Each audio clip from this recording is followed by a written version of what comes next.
Bienvenue à l'émission Entrevue. J'ai le plaisir d'avoir avec moi André Lucier, président de Lucier Dale Parizeau Assurance. Bonjour André, ça Bonjour, va bien? Gordon. Ça fait Je me plaisir. permets de t'appeler André parce qu'on se connaît depuis quelques décennies. Oui, absolument. C'est vraiment le cas de le dire. Comme mise en contexte, j'aimerais savoir, moi, est-ce que tu es natif de Sorel? Oui, Pure Laine. Pure laine. Pure Laine. Moi, je me souviens que quand on parlait, puis quand on parle maintenant de la famille Lucier, on parle de la famille Lucier comme une grande famille. J'aimerais que tu nous fasses un peu description de ta famille. Ben, écoute, les Luciers sont dans la région de Sorel depuis le 17e siècle. Alors, le premier Lucier arrivé en terre de la colonie était en 1647. Et par la suite, ils sont établis à Sorel, donc ça remonte à longtemps. Au niveau de la présence des Luciers en affaires, la plupart des gens l'associent soit à mon père, soit à son père, mais peu à mon arrière-grand-père, qui était un marchand commerçant au milieu du 19e siècle. Alors, il était sur la rue Charlotte, il y avait un magasin général. Un magasin général. Un magasin général. Alors, peu de gens sont au courant de ça. Et mon grand-père, Delard, à un moment donné, mon arrière-grand-père lui a dit, écoute, le commerce n'est pas assez gros pour faire vivre tous mes fils. Fait qu'il faudrait que tu trouves un métier. Alors, en 1915, il a parti son commerce de courtier d'assurance. Puis il faut s'imaginer qu'en 1915, les gens ne savaient même pas qu'est-ce que c'était de l'assurance. Alors, c'est un pionnier. Et donc, on est ici depuis tout ce temps-là, puis on est impliqué dans le milieu. OK. Vous avez toujours fait partie comme des constructeurs à Sorel. Oui. Des bâtisseurs, on Ouais. peut dire une famille. Moi, j'ai connu André Lucier au cégep à l'époque. André Lucier faisait l'unanimité comme étant un rassembleur. Peux-tu nous décrire pourquoi tout le monde te qualifiait de rassembleur? Ben, écoute, c'était de très belles années, souviens-toi-en, les années 68, 69. On remettait tout en question. J'avais déjà été président de Matelas au secondaire. J'ai été président de l'Association des étudiants du cégep Sorel-Tracy pendant les 2 années que nous avons été là. Et écoute, c'était naturel pour moi. J'aimais ça, j'aimais faire des projets, j'aimais motiver nos étudiants, nos collègues de travail, nos collègues d'études à ce moment-là.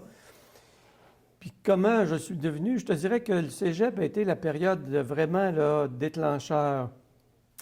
Parce que c'est là que j'ai appris à parler en public, c'est là que j'ai appris à prendre contrôler des mouvements de foule, des mouvements de groupe, négocier, parce qu'on négociait évidemment avec la direction générale, Oui. Madame Leduc à l'époque, M. Gaudreau et un peu plus tard. Donc, c'est là que j'ai fait mes classes. Alors, mon diplôme de cégep qui m'a servi le plus dans ma carrière, c'est pas un diplôme en papier, mais c'est l'apprentissage de mener des gens, de défendre des idées et de parler en public. L'aspect pratique de la vie. Oui. Exactement. Oui, oui.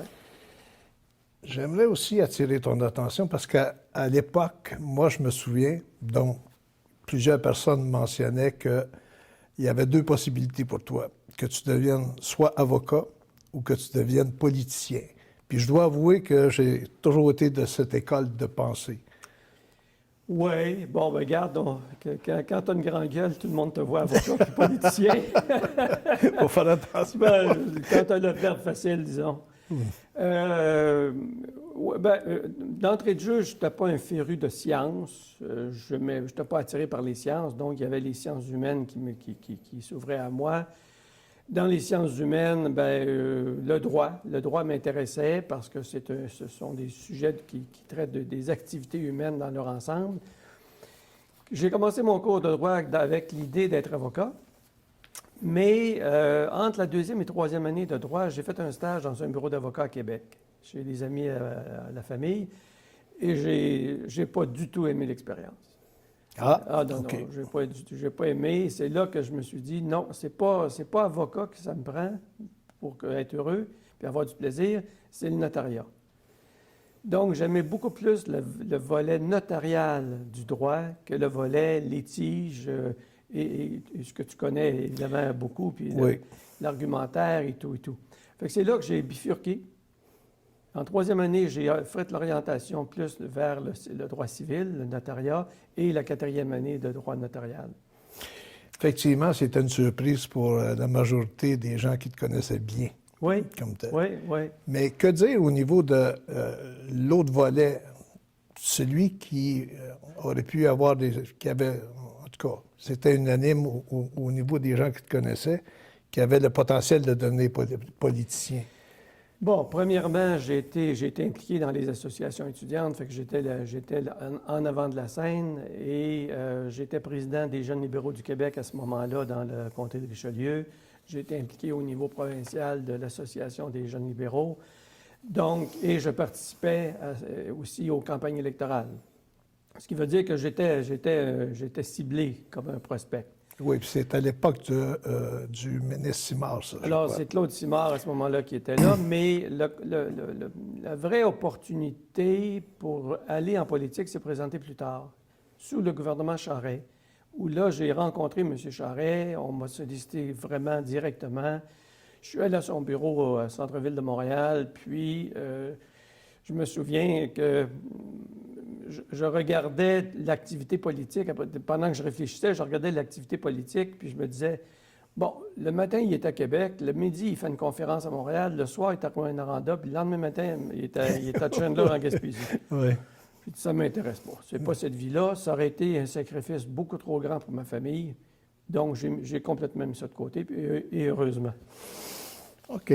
À ce moment-là, je vais te reposer une question en rapport avec qu'est-ce qui a fait, c'est quoi l'élément déclencheur qui a fait que tu as décidé de devenir un homme d'affaires? Écoute, l'élément déclencheur, je pense qu'on l'a en soi. On est comme ça. Un profil d'entrepreneur, c'est un profil de personnalité. Oui. Tu deviens entrepreneur parce que tu es né entrepreneur, puis tu as développé tes goûts comme entrepreneur.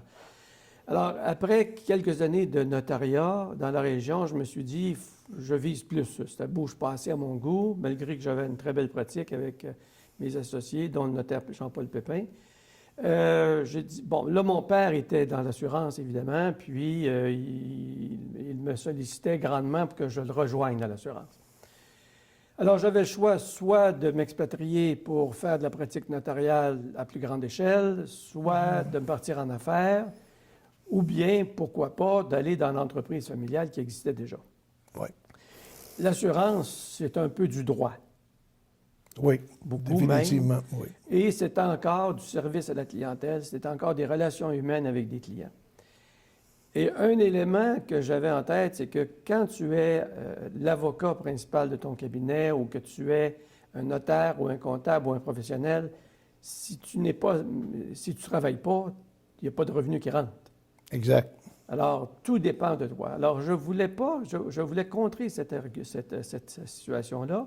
Je me suis dit, en allant dans les assurances, dans une entreprise déjà bien établie, je pourrais finalement là, faire de l'entrepreneuriat, développer l'entreprise, puis faire du droit, en quelque sorte, au niveau de l'assurance, puis faire du service à la clientèle. OK. C'est une vision de carrière que moi j'appelle. C'est à ce moment-là que ça a été l'élément déclencheur dans ton cas, toi. Alors, au bout de 2 ans, donc après 5 ans de notariat, j'ai fait le saut, puis je suis devenu courtier d'assurance. Et je vois que tu ne l'as jamais regretté. Je ne l'ai jamais regretté, non, mais je suis toujours nostalgique de la pratique du notariat. Alors, chaque fois que je vais chez un confrère notaire pour des transactions, c'est une belle pratique. C'est un beau métier. C'est quoi que tu préférais dans cette pratique de notariat? J'aimais la rigueur, j'aimais l'imagination qu'il faut avoir pour trouver des solutions, puis j'aimais l'écoute qu'il faut avoir auprès des clients. Puis le notaire Pépin m'avait dit, André, n'oublie jamais une chose. Là, je parle dans les années 75-80, donc le prix des maisons n'était pas le même qu'aujourd'hui, mais tout est relatif. Tu fais une transaction pour une maison qui se vend 50 000 $. Pour toi, c'est peut-être pas une grosse transaction, mais pour ton client, c'est la transaction de sa vie. Exact. Il Ouais, ne faut c'est jamais vrai. que tu l'oublies. Ouais. Alors, consacre-lui autant d'attention et de professionnalisme que pour n'importe quelle transaction. Bien dit. C'est Très la bien même dit. chose en assurance. Au moment où vous avez fait le choix d'être un homme d'affaires, votre famille possédait l'entreprise Lucier Assurance. C'était une entreprise de famille, là, on Oui, s'entend. oui, oui. C'était Dollar Lucier Limité, Dollar à Lucier, l'époque, qui excuse-moi. est devenu par après Lucier Assurance et tout, là. OK. Là, vous avez pris le flambeau, à ce moment-là, Ouais. des assurances, et vous avez fait plusieurs acquisitions par la suite. Oui, bon, entre les deux situations, il y a eu la séparation des deux familles fondatrices, c'est-à-dire que, pas des deux familles fondatrices, mais des deux actionnaires principaux qui étaient ma tante, Odette Lucier-Gartin, et mon père. Donc moi, en 1984, je suis reparti à zéro, parce que mon père avait vendu son bureau. OK. OK. Alors là, je suis reparti à zéro avec mes deux de mes Merci sœurs. de nous le préciser, parce que c'est important, Oui. ça. C'est un schisme familial, comme il y en arrive plusieurs. Heureusement, tout s'est réparé par la suite. Mais je suis reparti à zéro. Et c'est là que j'ai pris les rênes de l'entreprise familiale. Et avec mes deux sœurs, Brigitte et Claire, avec des employés fidèles, puis ma femme qui a porté son concours et a travaillé à plein temps. Et on a reparti. Et là, on a parti la série de 72, 74 acquisitions qui ont amené à ce qu'on est aujourd'hui. Oui, mais pourquoi la nécessité des acquisitions? Bon, la blague, je réponds tout le temps à ça, bien, pour rendre service aux vendeurs. Non, c'est probablement, c'est le niveau, c'est le volet entrepreneur, c'est le volet légal aussi, c'est les transactions, c'est de la négociation, c'est des contrats, c'est un contrat d'un acte d'offre d'achat et de vente. Tout ça, puis c'est une stratégie de croissance qui est plus rapide que la croissance organique, qui est développée un à un. Alors, je suis arrivé dans une période de l'histoire de consolidation des activités de courtage au Québec. Alors, moi, comme d'autres confrères, on s'est mis à acheter des cabinets d'assurance un peu partout au Québec parce qu'il y avait de la demande, là. Moi, je vous dirais que dans 90% des cas de cabinets que j'ai achetés, c'est le vendeur qui m'a contacté, qui m'a sollicité.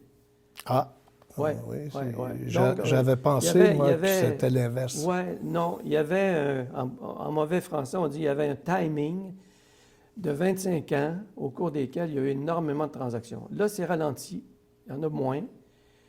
Il va en avoir encore, c'est sûr, mais il y en a moins. Là, il y en a plus dans l'assurance collective et l'assurance de personnes.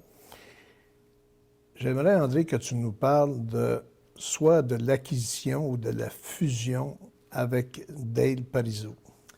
Alors, c'est une acquisition. Acquisition, OK. Oui, oui, c'est pas une fusion. Alors, l'histoire de cette transaction-là remonte à 1997. Alors, la première tentative d'achat, c'était en 1997. Finalement, ça n'a pas fonctionné. En 2009, je suis retourné à la charge et il y a eu des négociations qui ont presque abouti.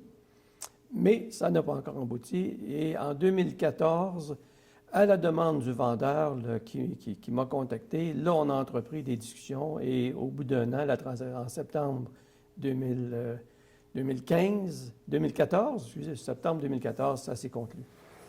Et là, comme a dit mon fils lors d'une entrevue, on a doublé de taille en une nuit, et même davantage. C'est assez incroyable. C'est assez incroyable. Ouais. Et vous êtes premier au Québec à l'heure actuelle? On est premier au Québec, oui. On est premier au Québec. Tu peux dire. Hein? Tant en assurance de dommages qu'en assurance collective. Est-ce qu'il y a d'autres domaines d'assurance qui se sont précisés par la suite? Bien, stratégiquement, l'acquisition de Dale Parizeau, à l'époque, était voulue parce que, premièrement, ils avaient un département important en assurance collective et en assurance de personnes. Ce qui est la tendance à l'heure actuelle dans le marché. Ce qui est la tendance actuellement. Donc, j'avais ça que je voulais acheter. Et aussi leur présence au niveau des groupes et associations de professionnels. Oui. Alors, on a des ententes provinciales et même canadiennes avec des organismes professionnels pour leur responsabilité professionnelle les besoins d'assurance de dommages automobiles, habitation, équipements de bureau ou autres des membres, des avocats, des notaires, des Conseiller en ostéopathes. ressources humaines. Et on a, alors ça c'était Dale Parizeau, la stratégie était là. Quand on a fait les dernières transactions, c'est-à-dire dans la dernière année de transaction, là on a vraiment ciblé le collectif. Et c'est ce qui a fait que Trinôme s'est envenu avec nous, Samson Groupe Conseil, Génius à Chicoutimi, Gravel Ouimet à Chicoutimi. Mais pourquoi particulièrement Trinôme? Bon, alors nous, on avait une unité d'assurance groupe, d'assurance collective pour les employeurs qui n'était pas assez grosse. Et on voulait aller chercher l'expertise que Trinôme avait développée. Et Trinôme, ce sont des actuaires. Alors, les courtiers d'assurance de Trinôme sont des actuaires, ce qui est une tendance différente, une approche différente. Au niveau du milieu de l'assurance, ça. Au niveau de l'assurance collective. Quand même. Alors, il s'adonne qu'ils avaient développé, eux, avec le temps, un volet santé et sécurité au travail, ressources humaines et gestion d'actifs. Alors, on a ramassé ça au passage, puis ça s'avère être très intéressant. Alors là, on a développé davantage notre assurance collective, on est en train de la modifier. Et les autres transactions, comme Groupe Conseil Samson à Terrebonne, eux autres aussi, c'est 12 actuaires sur 15 employés. Alors, encore là. Tout ça dans l'optique de développer le créneau, mais également de développer des clientèles cibles pour le 360 qu'on appelle. C'est-à-dire que les gens qu'on assure en assurance des entreprises ont besoin d'assurance collective, ont besoin de santé et sécurité au travail, ont besoin de consultation en ressources humaines. Alors là, on est en train de faire ça. Au contraire, ceux qui sont en assurance collective, présentement, on a de très gros clients en assurance collective, ont besoin de nos services autres qui sont l'assurance de dommages. Oui, exact. Alors, une entreprise qui a 300 employés, on a le groupe des 300 employés. Là, ce qu'on veut, c'est leur vendre nos autres produits. Ça serait quoi la description de la vision d'André Lucier dans le domaine de l'assurance dans les prochaines décennies? Comment vous voyez ça? Continuer à faire des acquisitions stratégiques, comme l'ont été les 5 dernières. Alors, 4 en assurance de personnes et surtout groupe collectif, 1 en cautionnement, construction, très ciblée. Alors, des acquisitions très ciblées qui vont augmenter notre pouvoir de négociation auprès de nos fournisseurs, qui vont augmenter notre expertise aussi dans le domaine, ce qui est très important quand on sait la difficulté qu'on a à recruter des bons employés, des bons professionnels. Donc, continuer. Et qui sait, là, on est à peu près à 630 millions de chiffre d'affaires en volume prime. Mis à part la gestion de fonds d'à peu près 100 millions, 125 millions, il n'y a pas de limite. Pas de limite. Pas de limite. Combien, Lucier, Dale Parizeau ont d'employés à l'heure actuelle? On est 800. 800 employés? Oui, ça varie, là, 810, ou en tout cas, un ordre de grandeur, c'est 800. 800. Combien de succursales au Québec? Bon, alors, on devrait avoir normalement à peu près 32 succursales, mais on en a fermé et fusionné quelques-unes, ce qui veut dire que présentement, incluant les dernières transactions, on a 27 succursales. Quels sont mais les... excuse-moi, il y a des villes dans lesquelles on a encore 2-3 emplacements. Là. Ah, OK, c'est pas fusionné. OK. Quelles sont les dernières grandes acquisitions? Bien, les dernières grandes, à partir de Dale Parizeau, évidemment, qui est grande. Après ça, Riverain-Gérard au Saguenay-Lac-Saint-Jean, qui était très gros, une centaine d'employés. Oui, c'est gros. C'est le cabinet d'assurance du Saguenay-Lac-Saint-Jean. Là. On a acheté 7 bureaux autour du lac. Donc, vous avez une monopole au Lac-Saint-Jean. On a une grosse proportion du pouvoir d'achat là-bas, du marché. Alors, ensuite, on a fait Trinôme, on a fait Samson Groupe Conseil, on a fait Génius à Chicoutimi, Petrola Murray au cautionnement. Donc, c'est ces transactions-là là, qui sont les dernières. Là. OK. Dans la vie de tous les jours, un président de conseil d'administration, ça fait quoi exactement? Je suis en train de l'apprendre. Mais c'est quoi la Parce journée que typique d'André Ducier à titre de président du conseil La d'administration? journée typique, c'est que je vais au bureau le matin. Je suis en transition présentement pour transférer les dossiers et l'historique, si tu veux, de la compagnie au nouveau président et chef de l'exploitation, Michel Lorrain, qui lui-même est un actuaire encore là. Et qui a été nommé récemment. Qui a été nommé récemment, il a commencé le 9 septembre. Alors, Michel a une feuille de route très impressionnante. Là. Il a été 17 ans président de la compagnie industrielle Alliance Automobile Habitation. Oui. Une compagnie de près de 800 employés aussi. Actuaire de formation. Et donc, là, je suis en transition avec lui. Il a commencé, ça fait 3 mois. Donc, je vais au bureau le matin, je lui prépare des dossiers, je lui prépare de l'information et je termine des dossiers que j'avais entrepris, pour pas les laisser en plan. Et lui, pendant ce temps-là, bien, ça lui laisse un peu les coups des franges pour analyser, prendre connaissance de la situation et se faire une tête. Quelle va être, quand tout ça va être fini, qu'est-ce que ça va être, la job de président du conseil d'administration? Oui. Ça va être, premièrement, de mettre en place un vrai conseil d'administration. Parce que jusqu'à aujourd'hui, le conseil d'administration, c'est mes 2 enfants et moi. Bon, parce qu'il y avait Votre fille Caroline? Caroline, ma fille, qui travaille dans l'entreprise, et Luc André, qui travaille également dans l'entreprise. Je ne sentais pas le besoin d'avoir un conseil d'administration formel parce que je suis propriétaire d'entreprise. Et bon, le conseil, on se réunissait puis on faisait ça rapidement.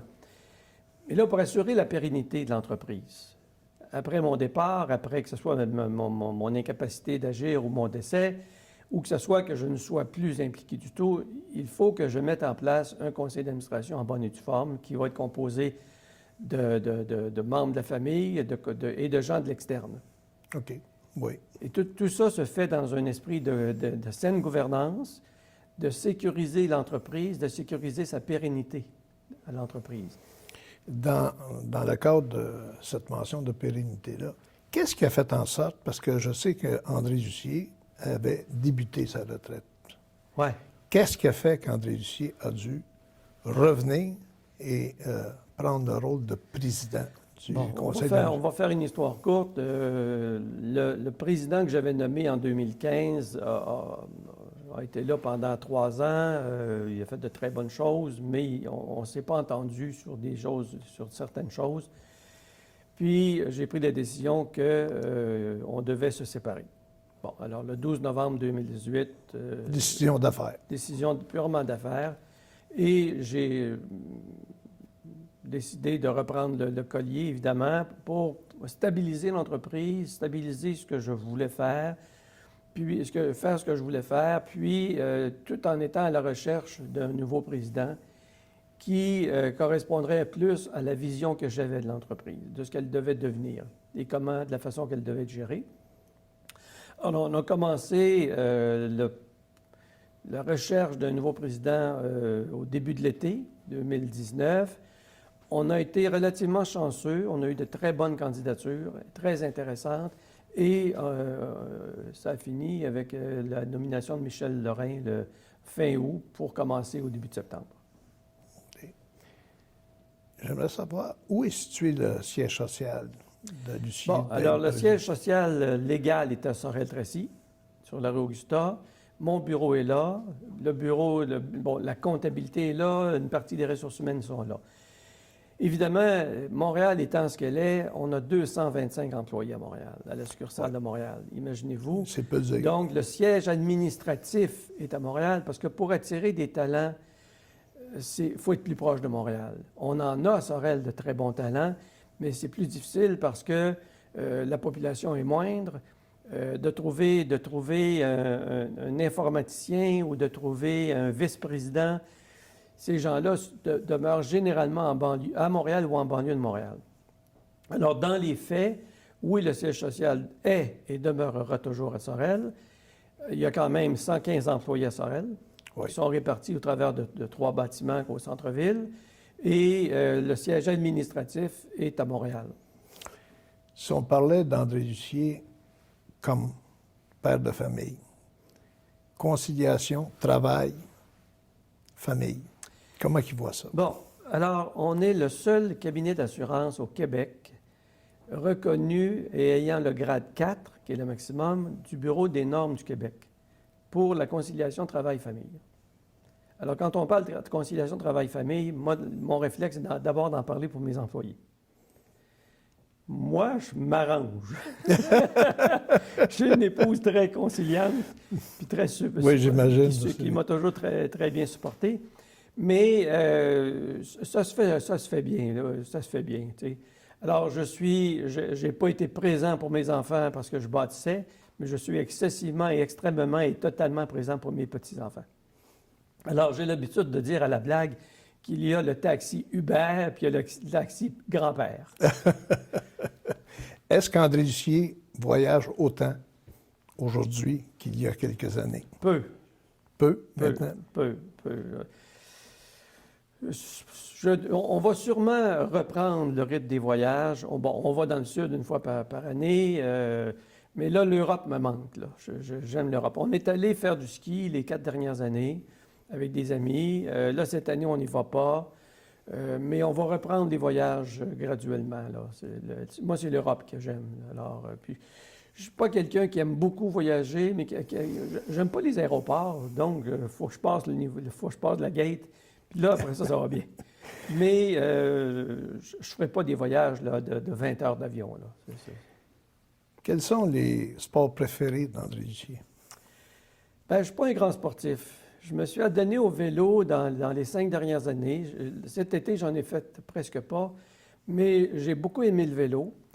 Mais là, j'en suis à aimer le vélo pour me promener dans la nature. Alors, aller à Saint-Robert, à Saint-Aimé, à Saint-Louis, Sainte-Victoire, dans les rangs de campagne alentour, c'est tellement agréable, Oui, c'est tellement très beau beau. site aussi. On vit un coin de pays extraordinaire. Donc, je vais reprendre le vélo, mais d'une façon différente. Alors, au lieu d'être le vélo de route, le penché par en avant et tout, ça va être un vélo plus confortable probablement qui nous donne Pour le dos. Pour le dos, oui, pour le dos, mais qui nous permet de bien voir le paysage. Là. Okay. Je sais que Lucier et Dale Parizeau sont très proches des organismes bénévoles ou communautaires dans la région. J'aimerais que vous nous en parliez de cette présence. Bien, ça remonte à longtemps. Ça remonte au temps de mon grand-père, Delard, ma grand-mère Blanche. C'était des gens très généreux. Peu de gens savent leur implication parce que, bon, ça remonte à loin quand même, là. Mais on a toujours eu le message de nos parents qu'il fallait partager la chance qu'on avait. Alors, mon père a été le premier président laïque du conseil d'administration de l'Hôtel-Dieu de Sorel. Oui. Moi, j'ai été le dernier président du conseil d'administration du C3S Pierre de Sorel. Alors, on a fait la boucle. Mon père était impliqué dans différents organismes de caritatifs, ici à Sorel comme au Québec en général. Moi, j'ai adoré mes implications, que ce soit la fondation du Cégep, que j'ai mis en place avec Françoise Richer, que ce soit au niveau du conseil d'administration du Cégep, le conseil d'administration du C3S, et le CLD, etc., etc., etc. Bon, je trouve important, parce que notre père qui nous a élevés en nous disant tout le temps, oublie jamais que la peine de lait qui est sur la table, il y a un client qui te l'a payé. Puis c'est grâce aux clients. Oui. C'est grâce aux clients si on existe. C'est grâce aux employés si on existe. Alors, il faut redonner une partie de ce qu'on a récolté, puis il faut avoir de la gratitude pour la chance qu'on a eue d'être né dans une famille d'entrepreneurs, d'être né dans une famille qui a eu du succès, autant professionnellement que financièrement. Mais tu sais, faire de l'argent pour faire de l'argent, il n'y a aucun plaisir à ça, si tu ne la partages pas. Alors, il y a des choses qui ont été faites assez publiquement, les dons aux fondations et tout, mais il y a aussi des choses qui se font plus secrètement. J'en doute pas, mais j'en doute pas. Il y a beaucoup de détresse dans la région. Oui, je suis à même de le constater. Oui, il y a beaucoup de détresse, beaucoup de gens qui ont besoin d'aide. Parlons d'un élément peut-être un petit peu plus positif pour la région, le grand défi vélo que vous organisez à tous les années depuis au-delà de 10 ans, si je ne me trompe pas. C'est la 11e édition l'année prochaine. 11e édition. Le défi vélo Lucier. Que dire autre que félicitations, 425 000 Ouais. qui ont été répartis pour la Fondation du cancer, Ouais. qui est la maladie du siècle.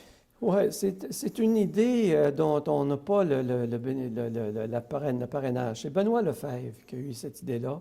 Oui, je connais bien Benoît. Benoît était un cycliste aguerri et il est toujours plein d'idées, puis d'idées novatrices. Alors, Benoît a partagé cette idée-là avec un de mes anciens associés, Claude Hamelin, de Berthierville, et on a parti ça. Première année, je pense qu'on était 50 ou 55 personnes. On était là à Québec, puis c'était ça. Et ça a pris de l'ampleur. Ça a pris de l'ampleur, ça a pris de l'ampleur. Et là, se sont greffés à l'organisation des gens de l'externe, comme Alain Racine, qui vient de décéder, comme Mario Côté de Rio Tinto Ferritistan et son équipe, et beaucoup d'autres dont je ne veux pas en oublier, dont je ne les nommerai pas tous. Et là, ils ont pris ça en main. Moi, j'en suis devenu le supporter principal au niveau, on fournit beaucoup de choses et on paie beaucoup de choses pour l'organisation du défi. Mais le départ de ça, c'est une idée extraordinaire que Benoît a eue. J'espère qu'on va fêter le 20e anniversaire un jour parce que ce qu'on fait avec cet argent-là, c'est que d'abord, tout l'argent va au Centre d'action bénévole. Oui. Dans un programme précis qui est de payer et de fournir des moyens à des gens qui sont atteints du cancer pour des choses qui ne sont pas payées par le gouvernement. Des choses, si vous écoutez les témoignages des gens, là, c'est incroyable. Oui, il y a quelqu'un qui avait un traitement puis il perdait ses dents. Alors, ils lui ont payé un dentier. Oui. Une dame qui a perdu ses cheveux, elle n'avait pas les moyens de s'acheter une perruque. On lui a payé une perruque. Les gens n'allaient pas se faire soigner à Montréal en oncologie parce qu'ils n'avaient jamais conduit à Montréal. Exact. Ça, c'est la réalité. Donc, on paye un chauffeur. Ouais. Il y a des gens qui sont seuls avec des enfants dans un appartement, ils ne peuvent pas travailler, ils sont malades, ils ont le loyer, ils ont l'auto à payer, ils n'ont plus de revenus. Oui, ça c'est une réalité. Et etc., et etc., et etc. Oui. C'est pointu, mais c'est vraiment ce dont les gens ont besoin et que le gouvernement n'a pas les moyens ou décide de ne pas assumer. Oui, j'ai le plus grand des respects pour ce qu'on surnomme le CAB à Sorel. C'est une belle gang, ça. C'est une très belle gang, beaucoup d'énergie positive là-dedans, puis ça fait très, très, très longtemps qu'ils se dévouent pour la population. Ouais. En terminant, André, ce serait quoi ton souhait pour la région de Sorel-Tracy pour les prochaines années? Oh mon Dieu! Écoute, voir disparaître la misère et la détresse et la pauvreté qu'il y a dans la région, c'est épouvantable. Les gens, je pense qu'il y a moi, j'ai toujours travaillé au centre-ville, ou presque. Sauf 5 ans de ma vie, j'ai vécu au centre-ville et je travaille au centre-ville. Et j'ai découvert, j'ai été témoin dans les 10 dernières années de l'arrivée de l'itinérance. Du déclin. Hein? Alors, il n'y avait pas d'itinérance à Sorel. Il y avait des gens pauvres, évidemment, mais il n'y avait pas d'itinérance. Alors, l'itinérance, les problèmes de psychiatriques au niveau causés surtout par l'abus de la drogue, qui est omniprésent. Il y en a partout, partout, partout. Des bons emplois pour tout le monde. Oui. Et que la région, on est en bon chemin, là. Il y a des belles choses qui se font et qui vont encore se faire. Évidemment, il ne faut pas s'attendre à ce qu'il y ait des grosses usines qui viennent s'implanter ici.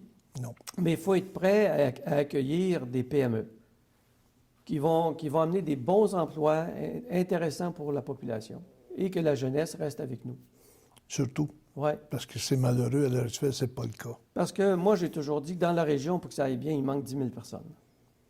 Alors, il faut travailler pour aller les chercher, ces 10 000 personnes-là. Écoute, André, ça fut un plaisir. Moi de même. De passer cette période de temps avec toi.